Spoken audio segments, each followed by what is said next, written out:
પછી તમારા મા બાપ ગમે તેવા હોય, તમારું હારું ગાતા હોય કે ના ગાતા હોય, તમારું હારું બોલતા હોય કે ના બોલતા હોય, પણ છતાંય તમે કદાચ પુરુષ તરીકે તમારું કર્તવ્ય મા બાપની સેવા કરવી અને એમનું ભરણ પોષણ કરવું એ તમારી જવાબદારી છે.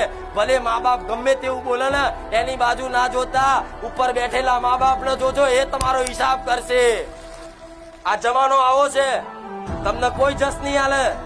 તમે ગમે તેટલા હારા કદાચ રહેશો ને, 4 ભાઈ હશો ને 4 માંથી તમે એકલા જ તે મા બાપ ની સેવા કરતા છો, મા બાપ નું ભલું વિચારતા છો ને, એ જ મા બાપ તમારું બહાર જઈ અને તમારું જ ખોટું ગાતા હશે. આજનો જમાનો એવો છે, આજની માયા એવી છે, તમને જસ નહીં હાલે એટલે તમે દુખી થાઓ કે આરું આટલું બધું એના હાથર કરું છું, મને થોડી મને જસ નહીં હાલતા, મારી ખોટી વાતો કરે છે. પણ આ બધું વાપરતા નહીં ગોડાઓ, આ બધી માયા બધી રચાવ, પણ તમારે તો તમારા કર્તવ્યનું પાલન કરે. ભલે મા બાપ મને